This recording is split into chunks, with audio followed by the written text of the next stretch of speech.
when they announced Inside Out 2 and released the trailer, the movie was one movie that I felt very excited and curious about because the Inside Out movie, the first one, was good enough as a standalone Pixar movie. But I guess they wanted to explore new things of how Riley would go when she gets older, and where in this movie she'll become a teenager. And I think that's kind of an interesting idea. And so today I want this June until the 14th when Inside Out 2 comes out. I want to do something similar I did with Wish, where it's like watch and review a movie and one extra show for its excitement and journey to it. And this one, it will be the journey to Inside Out 2. Begin the intro. Orange? Who made the console orange? Do I look orange? I didn't touch it. Orange is not my color. Not me. Hello? Oh my gosh, I'm anxiety.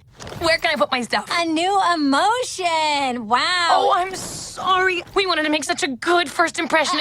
What do you mean, we?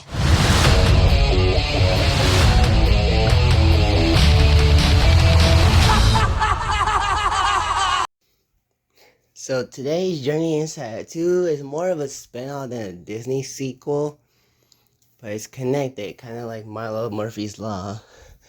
And I'm talking about Planes. Disney's Planes, that is a spin-off of Pixar's Cars. Yeah, it's not technically a Pixar movie, even though it's always part of the Cars universe because the opening says so. The world of Cars.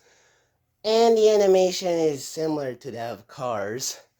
And there are a lot of car characters that resemble like the supporting cars from the Cars movies.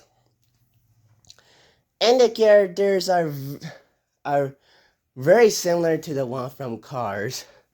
Dusty Crosshoppers is a underdog racer. Lightning McQueen. The green truck is pretty much like Mater because they're like goofy, silly trucks, or like the best friends of the main character. Skipper is pretty much this movie's cousin, where he's like a grumpy, iconic, hero, and it's dark blue, and it's like the trainer and mentor to the main protagonist. Ripslinger is the green evil racer who wants to become #1 champion by destroying other planes, mainly Dusty. And even some occasions, Chewbacca reminded me a lot of Francisco from Cars 2. Though Brent from Cars 2 is still like the announcer of the racing, which is interesting addition. So I thought this movie was okay because even though it's a spin-off, it's too similar to that of Planes because not only the characters, like I said, are similar to the ones from the Cars universe, but also it's also a racing movie. Although I do appreciate how for Planes, the planes race by going around the world. And I think it's a smart idea since planes are notable for taking you to other places. So I thought doing that was a clever idea. Although, this movie feels like more of a children's movie than a family movie sometimes. Because there's only one message that said they could be more than just what they were built to do. Which I think is an interesting message, that you can be more than just who you're meant to be. And there are some kind of stereotypes. Like at least Cars 2 didn't be a stereotype for not making the characters speak that much, aside from Francisco. But there's a lot of stereotypes from Mexican, European, and French. Though at least they don't be offensive.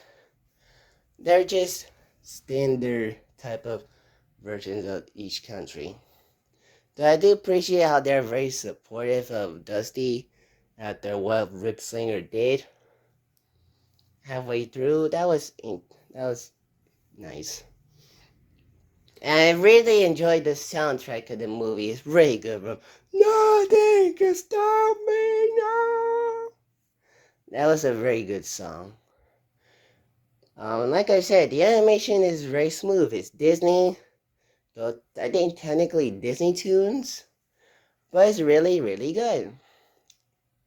Um, and it also has a sequel about firefighters and a canceled sequel back in 2019 that never came. And although, and also another reason this from Cars is because in one of the major Telltales, Skipper is like from Air Mater, so at least I do appreciate that Cars acknowledge that Planes is part of the universe with that short. But yeah, that's all I can honestly say about Planes. It's could have been better.